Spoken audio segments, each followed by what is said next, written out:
You open your eyes. There's no sky, no map, just walls. Tall, ancient, endless. You don't know how you got here, but somehow, you know you've been here before. What if the labyrinth isn't meant to trap you, but to reveal you? Across myths, temples, cathedrals, and even dreams, the labyrinth doesn't shout. It waits.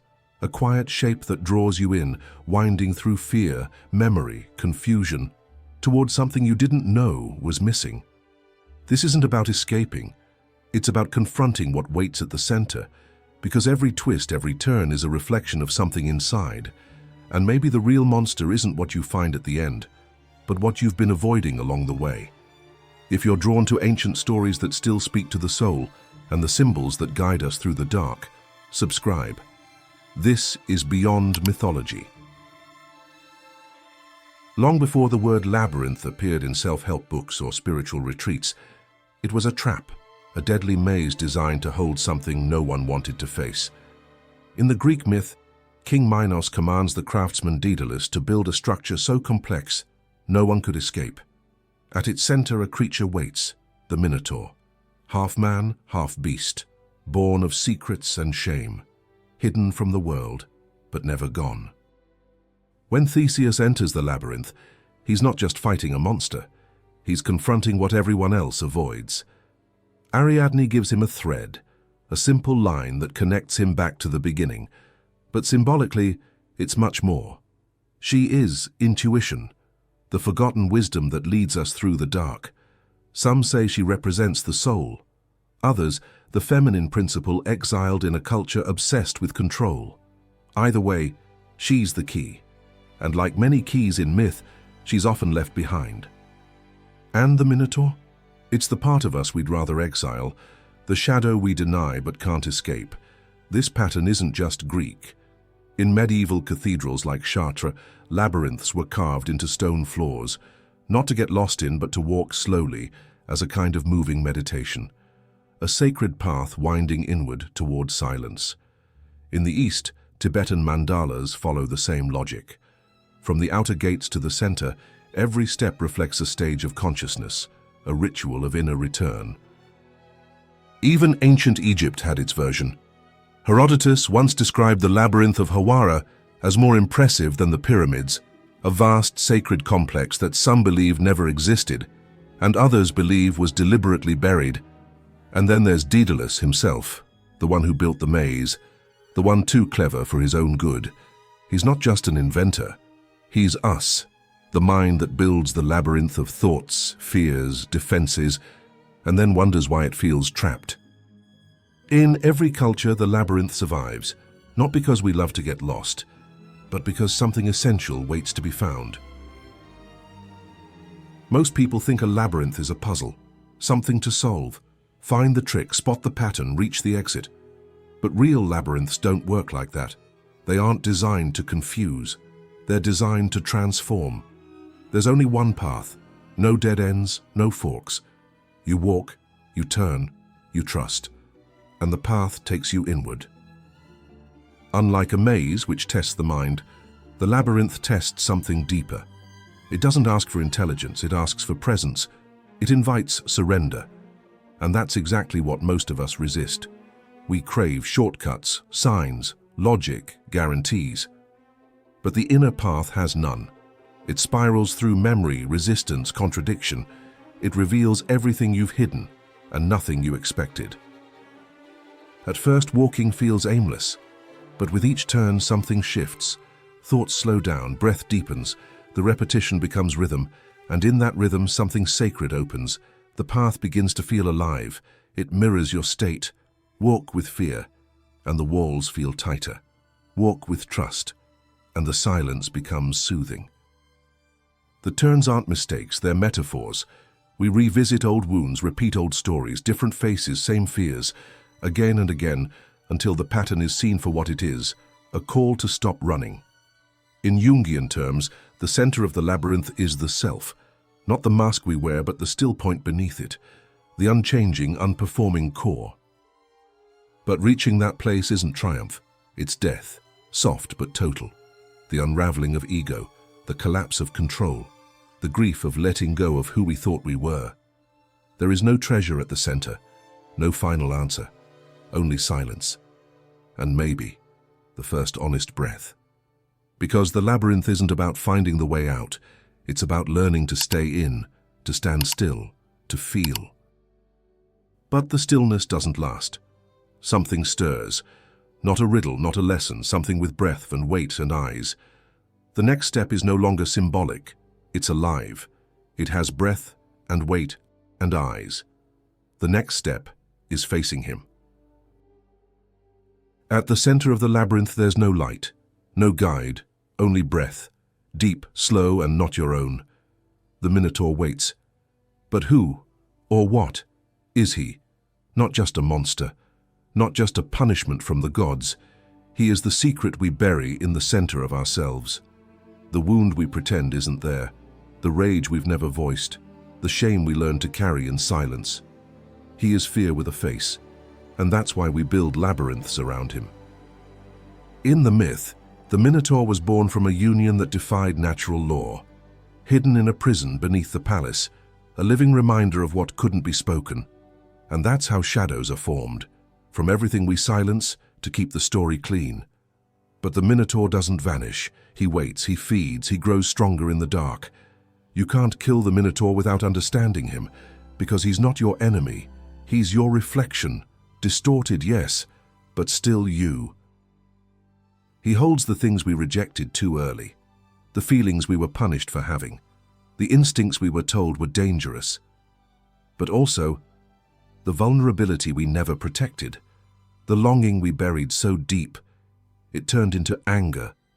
In Jungian terms, he is the shadow, the repressed self, the fractured soul, the disowned potential that festers when ignored. And here's the paradox. He's not just hiding, he's guarding. He stands between you and the center, the place of wholeness, clarity, authenticity. But the truth at the center is powerful. It burns through illusions. And approaching it too soon, without preparation, without humility, can do more harm than good. That's why the Minotaur is there. Not to block you, to protect what you're not yet ready to hold. Every time you avoid him, you avoid a part of yourself. But when you choose to face him, not with violence but with recognition, something shifts. Because the monster doesn't need to be defeated. He needs to be seen. No one escapes the labyrinth by force. You don't conquer it, you return from it, but how? In the myth, Theseus defeats the Minotaur, but he only makes it out because of Ariadne's thread. A simple string, stretched behind him, leading him back through the dark. But the thread is more than a tool. It's a symbol. It holds the memory of direction, but also the memory of self, a connection to something greater, older than reason alone can grasp. Ariadne doesn't fight. She doesn't enter the labyrinth. She stands outside, holding the thread, waiting, trusting, knowing. She represents a different kind of power, one that doesn't dominate, it sustains. The archetype of sacred femininity, of intuitive knowing, of the wisdom we forget when we worship only control. Like so many feminine figures in myth, she is vital to the journey, yet left behind in the story, abandoned on an island, erased from the triumph. But in the deeper layers, she's never lost. Ariadne belongs to the lineage of the hidden feminine, Isis, Inanna, Sophia, goddesses of mystery, cycles, silence, and return. She's not a love interest, she's a soul guide, a voice without volume, but with gravity. And that thread, we still follow it today, not always with our hands, but with our attention. In therapy, we follow it through memory, in dreams, through symbols, in breathwork, through sensation, in music, through feeling, in ritual, through meaning, in nature, through presence, in love, through trust. Even in the body itself, through stillness, rhythm, or instinct, we sense something that gently leads us back. Each of these becomes a modern thread, subtle but strong, unseen but unforgettable. And though the myths change, the thread remains. It doesn't pull us out, it invites us in, back to something true, something whole, something we were always meant to remember. not just for ourselves, but to bring back with us, because what we retrieve from the center may help someone else find their way. The labyrinth is not a relic of the past. It's everywhere around us, especially in the stories we tell today. In films like Inception, the dream world folds into itself, each layer deeper, harder to escape. The hero's journey isn't forward, it's inward. And the danger isn't a villain, it's forgetting what's real. In The Shining, the maze becomes external, but reflects the madness happening inside. The father lost in corridors chasing ghosts of himself, a literal and psychological descent. Westworld, dark, Black Mirror. Modern myths dressed as entertainment, but echoing ancient structures, complex timelines, recursive choices, memory loops.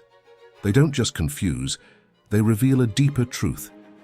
We no longer know who we are or where center is. And it's not just in film. In games like Zelda, God of War, or Dark Souls, labyrinths are not just levels, they're trials. Full of monsters, yes, but also meaning. Each twist demands patience. Each fight requires insight. You die, you return. Not just to try again, but to understand. The player isn't just escaping, they're transforming. Because the labyrinth lives in the collective now. It's no longer hidden underground. It's digital, it's cultural, it's internal. We live in a time of infinite information, but no clarity. We're flooded with options, but starving for meaning. We scroll endlessly, but rarely move. The modern labyrinth is made of distractions, of noise, of false exits. It loops through social media, echo chambers, algorithms, offering constant stimulation but no real direction. And the Minotaur has changed too. Sometimes it's anxiety, sometimes it's numbness, sometimes it's the hollow echo of not knowing who you are anymore. But the pattern hasn't changed. The way out was never out. There's still only one path, the same as before. The one we've always feared and always needed. Inward.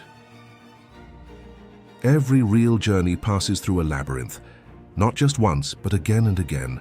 Not because we love to get lost, but because there's something we're still meant to find. The goal was never to escape. It was to arrive, to reach the center, not as a place, but as a state. A moment of stillness inside the storm, a breath that feels like home. And what we meet at the center is rarely what we expected. The Minotaur waiting, the thread trembling, the silence alive. But maybe the monster is not the enemy. Maybe the walls are not the prison. Maybe the real question is much simpler and much harder. Will you take the next step? Because the labyrinth doesn't disappear when we exit. It reappears in relationships, in decisions, in fears, in change. It shows up whenever something in us is ready to shift. Every choice we postpone, every truth we avoid, every version of ourselves we're afraid to become, they all live somewhere in the turning. And some paths can only be walked by us. No guide, no guarantee, just the thread and the courage to follow it deeper. Because the labyrinth isn't a test, it's an invitation to descend, to face, to remember, and to return with something true. So now, let's turn the question to you. What part of your labyrinth are you still afraid to walk through? Let it speak below. And if this journey echoed something deep within you, like, share, and subscribe. This is Beyond Mythology.